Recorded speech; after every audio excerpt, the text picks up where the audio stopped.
My name is Joseph Kimemi, and this video is a report on how I shadowed an investigative journalist, and his name is Ben. So, the first challenge I encountered in this activity was acquiring the contact. I had a superstition in mind which I had to conquer, and this superstition was there are no investigative journalists in Nakuru.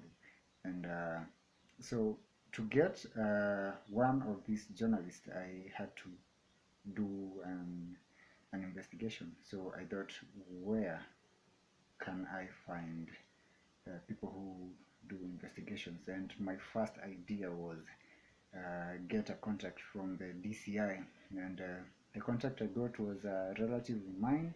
She's an auntie who works in the office of the DCI here in Nakuru, and I established contact with her, ringed her up, introduced myself, and she gave me a number. She gave me the number of a journalist known as Francis Murithi. Francis Murithi gave me a really hard time. I called him in the evening. I guess it was a matter of bad timing because he vented out how hard it's been. He pointed out that we're in the midst of a pandemic, and such an activity is risky for not just for him but for his family as well. So I understood him. He was really upset. He said that I told him I understand, but he went on further and said, "No, you don't understand. You know these things.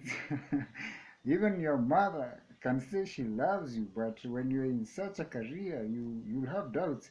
So I was like, "Wow, okay, where are we going with this? I just wanted to shadow you and know what you're doing and how you do it best, and so that I can, grow from your greatness." Uh, so I knew this was going to be a huge challenge, and he told me that he needs to verify that I am indeed who I say I am. So my first task was to get a verification, and so I talked to my facilitator, Dr. Rosemary. She's my lecturer in investigative journalism class. So I told her the challenges that I'm facing, and she sent me an email and told me, write an email to this individual. She's the spokesman of the school, and she's going to verify you. She's going to help you out. So I sent an email. I sent an email. My smartphone has a problem. Those China phones, man. So apparently the email didn't go through, and I realized that when it was like 4 days to the deadline. The deadline. Oh my God. So I knew about this when I went through my emails, and I realized, oh my God, in the sent box there's nothing there. So I just had to come up with a plan quickly. So I just had to look for another journalist. So went back to the drawing board, called my auntie and asked her, "Do you have another journalist who might be of assistance, who is not, all paranoid and stuff?" She gave me a number. Ben is the contact she gave me. Ben works for the Star newspaper. So Ben also was um, cautious about the pandemic, and so immediately I came up with a plan. An idea hit my mind that, it's not a matter of shadow him physically. There's a virtual. Nowadays we are talking about virtual realities. I need to up my game. I need to stay updated. I need to be trending. Yeah. So I asked him, "Do you mind me calling you for a full day, following up on your whereabouts for a full day?" And the answer was absolutely not. He didn't mind at all. So that was a win for me. And so we agreed the day of the shadowing would be Monday, the 4th. That's the 4th. Yeah, 4th. Sorry, but this Monday that just passed.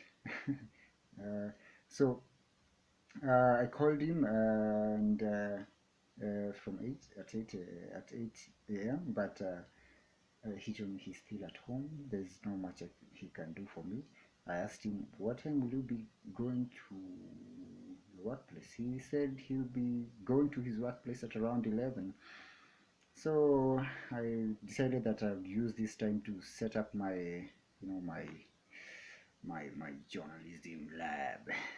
Basically, that's just my desktop. Boot it up and get a pen and a paper to scribble notes, and also make sure that I have internet connection and power running.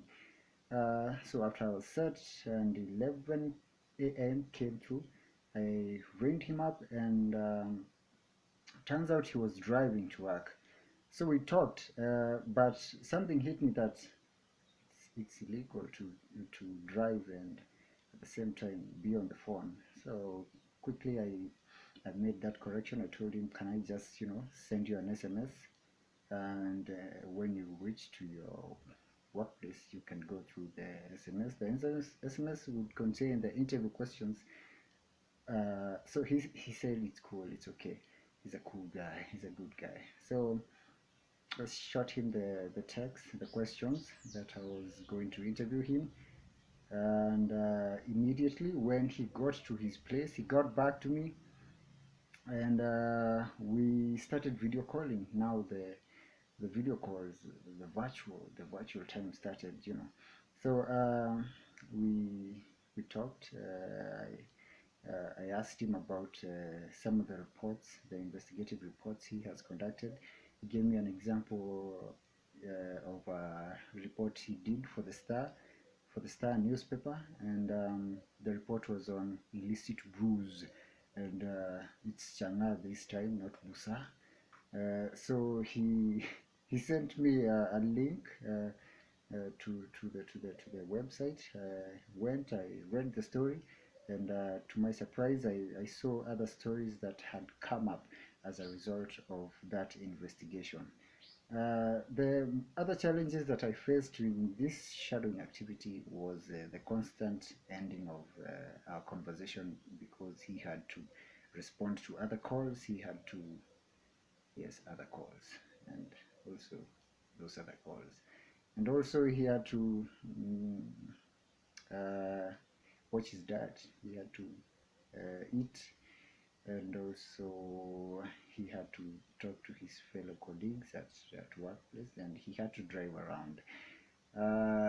So my biggest challenge was basically that, keeping contact. Uh, anyway, it was a successful shadowing activity. I learned a lot from him. I learned that in the 21st century, being an investigative journalist requires really good communication skills, and on top of that, you need to be very creative in order to catch up with the trends and be able to do what is necessary, what is required, regardless of the challenges that come our way. Thank you very much for choosing to spend your time watching this video. Adios.